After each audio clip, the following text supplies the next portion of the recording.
Good afternoon, Eric the Racket Scientist here, coming to you with another episode. And if you watched the previous video where I did the grip on my BraveSword LTD Pro for you, then you will know that this would have been the next video where I bought this brand new BraveSword 12, a very nice racket.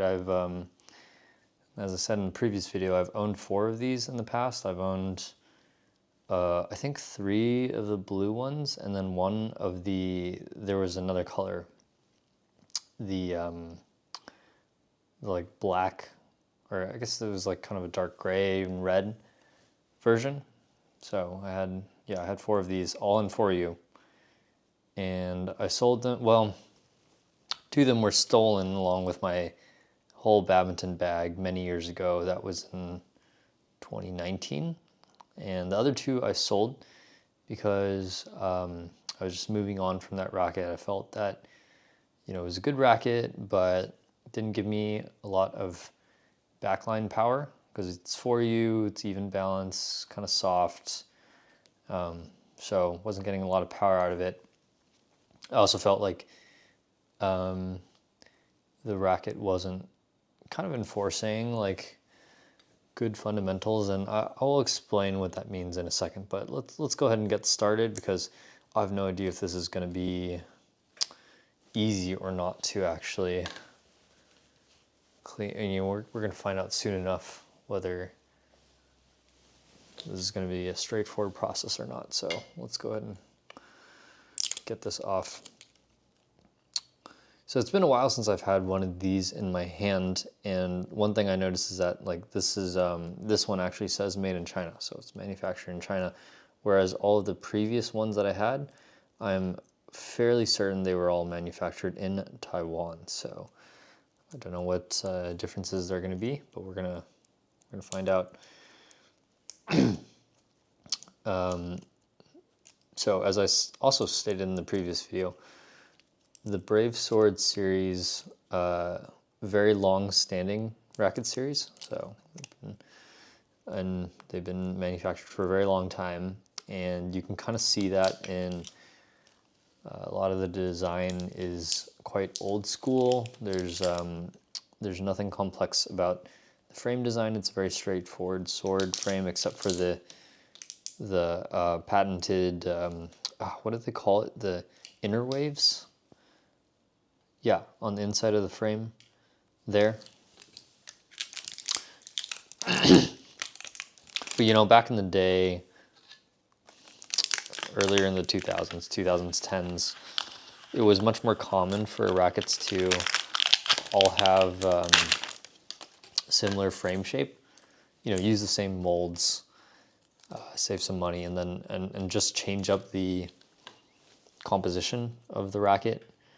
Right, so that they would have the same specs, same shaft length, same handle length, same frame shape, and they would just play with the balance and the flexibility of the material, and that's how they would make different rackets. And BraveSword has kind of remained that way for the extent of its lifetime. As far as I can tell, virtually all BraveSwords share the same frame shape, except for one model, and as far as I know, all seem to share the same or similar shaft length, all the other specs and stuff. And one notable exception is that the 2 most recent BraveSword models, the LTD Pro and the 50th anniversary edition, they have free core handles, whereas all of the legacy BraveSword models have wooden handles, as you can see this one does. And okay, as I unpack that. So one other thing I noticed that I did want to bring up is that as far as I've seen, all of the undergrips on all the BraveSword and all Victor rackets are like flat, but if you look closely, you can see this one actually has like a I wouldn't even call it a ridge. It's just like, well, you can see for yourself. So the grip was actually kind of a little lumpy under grip. And, you know, people talk about like, okay, why do you need to take off the under grip? And this is one of those reasons where it's like if you had two BraveSword 12s and one of them had a smooth undergrip and one of them had these, you would be able to feel that very obviously. The difference between those. And you see, I actually had that happen to me once where I bought two rackets, the same model. It was a Door 10 LT. Same model, two different rackets, two different country codes. One was from Canada, one was from the US, both 4UG5. And the reason I took off the undergrip was because I found out they had a different undergrip texture. So the one from the US was flat, where the one from Canada had it was kind of trapezoidal. So like you can kind of see how this grip tapers on both ends, right? And so it was kind of like that. So it felt different underneath. So it's kind of weird. Well, the good thing is this should be a pretty short video. As you can see, there was no adhesive through the length of the handle. There's only a little bit of tape on the tops and bottoms, so this shouldn't take very long.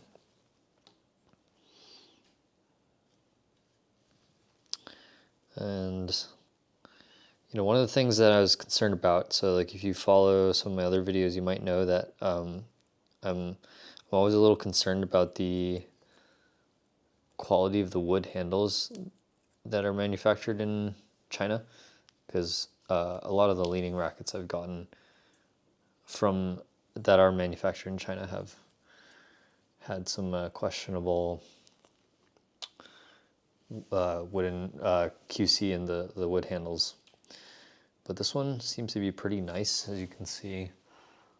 There's almost no blemishes. It's not the most hardwood. I can dent it with my fingernail, but it's a very, very nice and it's a very nice cut. There's no like thrust to the wood grain, which means that none of the sides of this handle are going to have splinters.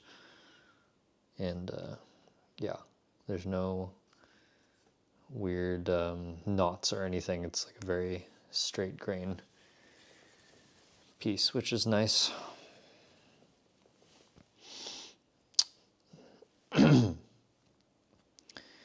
So going back to why I moved on from this racket. So like I said, lacking power.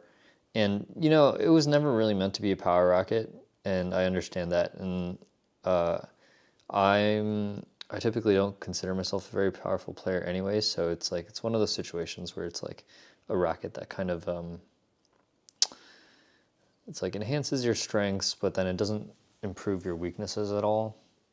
Right, there are schools of thought there where you can be like, oh, you know, choose a racket that enhances your weaknesses or whatever, or vice versa.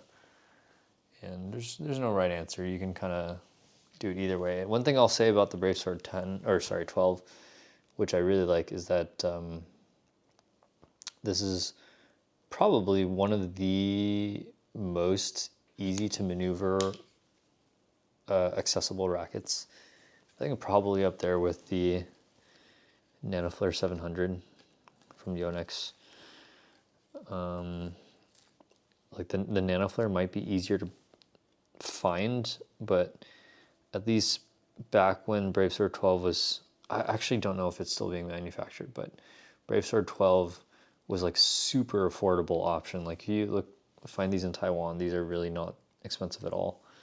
And they're everywhere. Like you can find these everywhere. So it was, and the 4U model specifically, yeah, very fast, very maneuverable, a little bit flexible. So like you didn't have to kind of sacrifice that easy power, right? Because, you know, if you have a stiff headlight racket, you you actually need to swing it very fast to extract power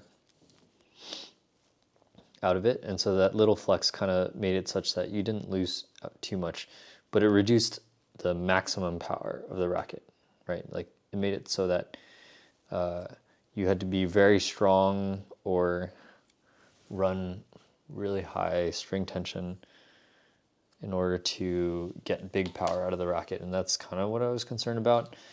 Now, that was many years ago, and I have like a better understanding of doubles now than I did back then. And I now know that that's not really important. The more important part is like the kind of tactics, being able to, especially in recreational level badminton, even competitive recreational level, where gym ceilings aren't that high and people aren't consistent compared to pros, like even A-level players are not consistent compared to pros,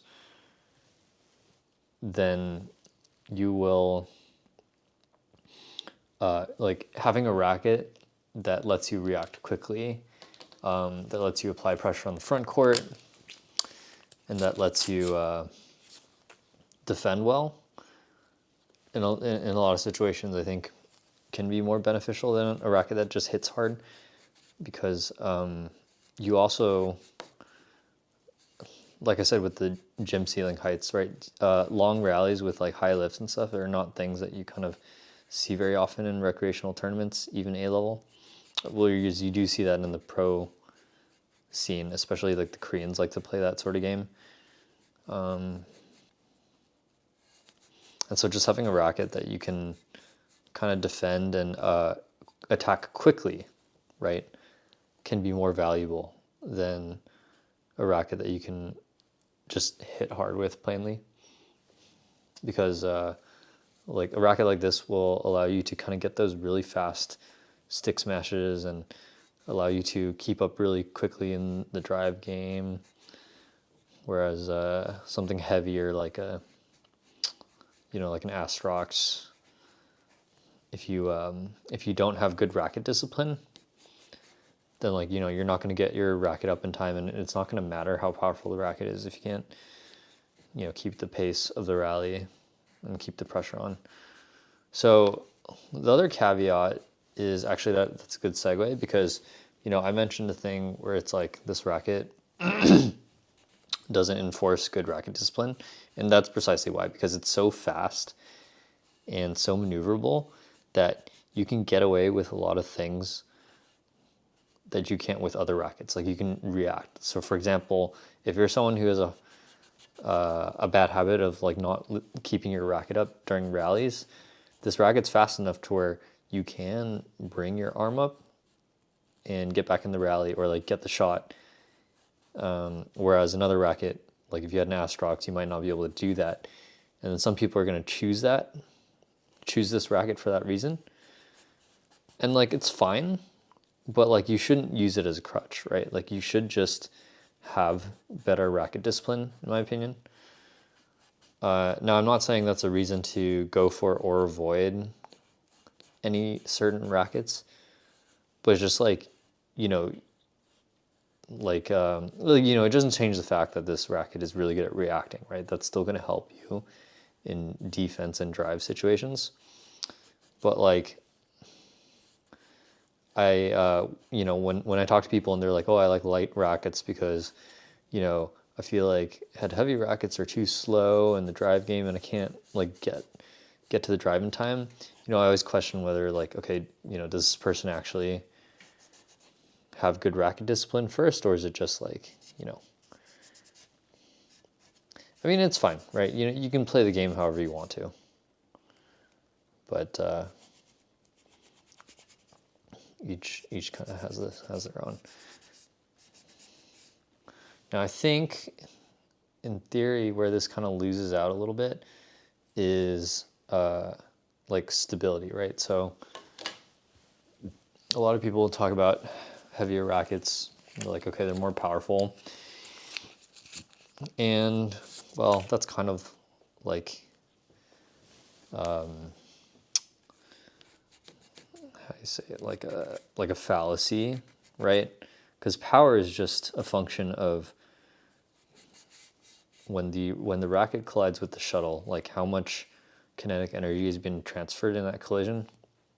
That depends on a lot of factors, but the biggest one is like, yeah, okay, rackets that are more head heavy, that have more mass behind them, can transfer more kinetic energy than those with less. And then the other side of the coin, people argue like, okay, but like faster rackets have, higher head racket speed, and so that also means more power, right? And that's true, and so they're both right? Like, so like a head light racket could smash just as hard as a head heavy racket if you can get the, head speed velocity, head velocity up higher. And it's very much a dark art. So what I can tell you for sure from a science and physics perspective is that given two rackets, one that's head heavy and one that's head light, with the same racket head velocity, the head heavy one will be more powerful. I can tell you that. But I can also tell you that two rackets swung with the same amount of force from your arm, the head light racket will have more racket head velocity than the head heavy one. And does that translate to heavier smash? Don't know, right? There's a lot of science involved there. But and so the misconception is that people talk about head heavy rackets being more powerful when it's reality. It's very situational. Like for big smashes where you have all the time in the world, yeah, I think in general head heavy rackets will be more powerful. But in doubles, you don't have all the time in the world, which is kind of the issue. And that's why fast attacking rackets are very in the meta right now. I think the newest 88D Pro, which is, a lot of people are like, that's a head heavy attacking racket, but it's not that head heavy. Actually, it's like 297, which is slight to normal head heavy. It's it's nothing like a 100ZZ or a Z-Force. Yeah, so fast attacking. I would say like a big plus of head heavy or just heavier rackets in general that a lot of people don't talk about is the stability, right? It's more mass means that it doesn't accelerate or change direction as well. So that means it's less maneuverable, but it also means that when you're interacting in like net situations or like drive battles, then yeah, it's not going to be upset as easily. You're not going to like if your hand is unstable or if you're moving, then the racket movement won't be disrupted as easily. And same thing with overhead swings, right? So it's like, if your fingers are constantly interfering with your swing and you have a really light racket, then you're much more likely to make mistakes, to mishit it or whatever. And you think about someone like Kento Momota with a very relaxed swing with a really heavy racket, and he makes it look so effortless, right? And you can kind of see what I mean, where his racket is super stable throughout the swing. And that doesn't mean you can't learn to control it. Like, you can take a racket like this and learn to control it. That's fine too, right? But it just means to like be aware, right? Don't just go blindly chasing power or speed without understanding the implications, right? It's like in terms of speed, this is the same thing with like keeping your racket up. But I always say that like good game sense and anticipation is always worth more than racket speed, especially at a recreational level. Like at a pro level, okay, maybe it makes a difference, right? It's like you can have your racket up in the right place, but like sometimes someone's gonna bust out a deception or like some sort of shot that you're not expecting, and you got to be able to react to it. But at a recreational level, it's almost never going to be a question of like just reacting as opposed to just being smarter at the game, right? Like 99% of the time, it's like you should have been in a better position, you should have anticipated the shot and stuff. And so it's not really the racket's fault, and you shouldn't use it to kind of compensate for your lack of racket discipline or your lack of anticipation. So that's what I mean by like the BraveSword 12 was kind of inadequate in helping me improve as a player, because it was just like you can get away with a lot of stuff with this racket, you can, like a magic wand, but like I felt that it wasn't really kind of helping me improve my fundamentals a lot. But it doesn't really matter now, because now I am the racket scientist, so we're just doing this for science. We don't, if I wanted a racket for training and stuff, I can have plenty of those. I don't really need more of those, so. I have to use this little tiny scissor because I don't know where my big boy scissors went.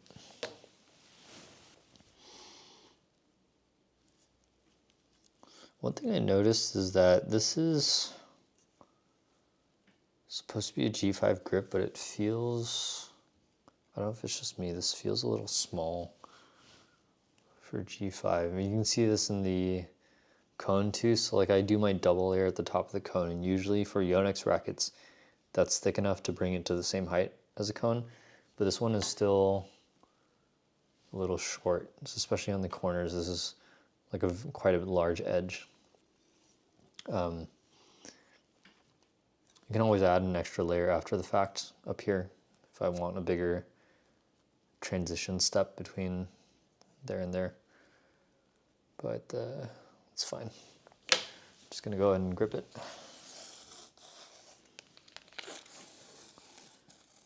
I think we're gonna need a new reel of white grip.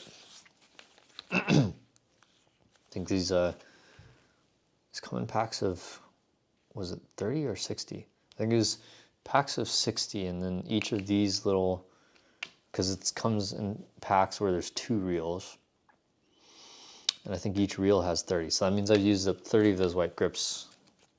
The other one's in my bag, and that one still has some left, but it's also almost gone. So I've been doing a lot of gripping for a lot of rackets.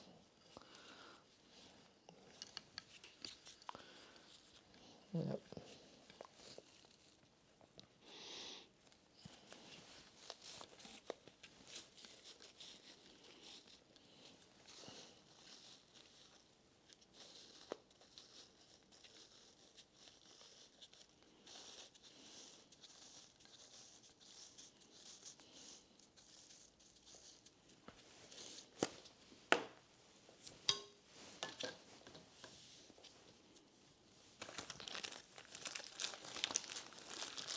Yeah, I think one of the reasons I wanted to, or I bought this, is there's definitely some nostalgia, right? Having owned 4 of these, I do have a lot of fond memories of this racket. I played several tournaments with it back when, I think it was like when I was in college and like just after I graduated those couple years. So it would be like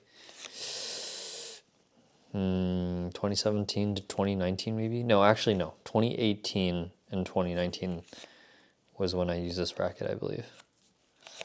So nostalgia for one, and number 2, it's like, again, with the lack of power was the problem, but nowadays I actually find myself using rackets with similar specs and like have success, right? Like the Redson RG08, I think it was like one early racket that I did a video on, Redson racket. It's also very similar. It's like a very even balance to headlight 4U racket with a sword frame.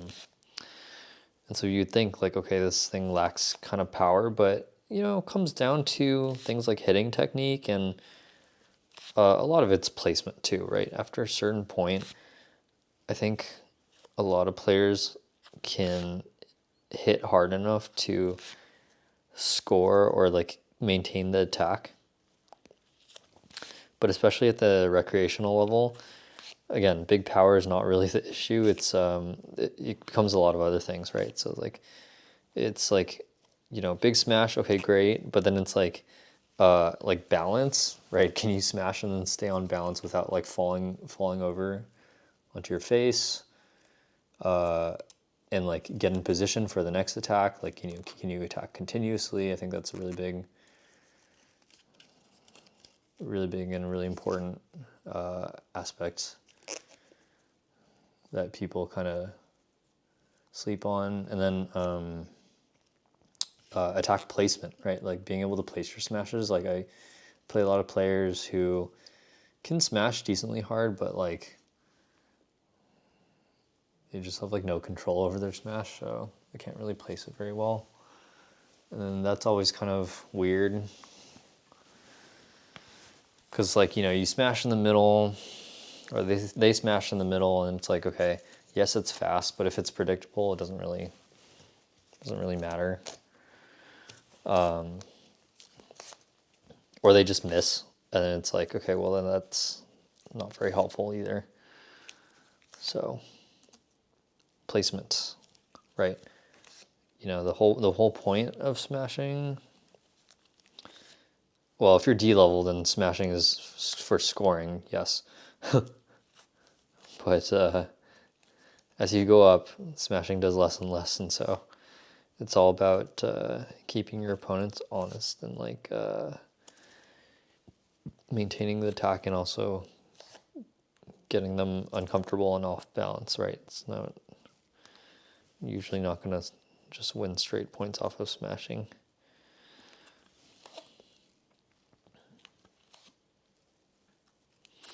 But yeah, rackets like this become much more valuable in the front court regardless, because, you know, putting away killing shots, you know, quick cut off smashes, cut off drives, counter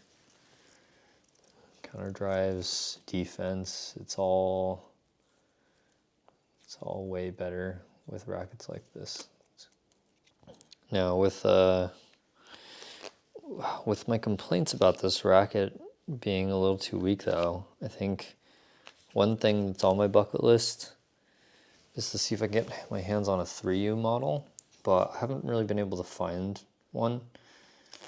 And I just mainly got this 4U model because it's what I used to use, but like if I had to do it again, I think I would try to get the 3U model of this, because I think it would solve the problems. It would make it, it would still be fast. It would still be easy. It would be easier to generate power because it would be medium kind of flex, but it would be 3U. And then it would be more stable. Yeah, so I think that would be good. We're going to try to get one of those eventually. I don't know where I'll be able to find one, but yeah, we'll see.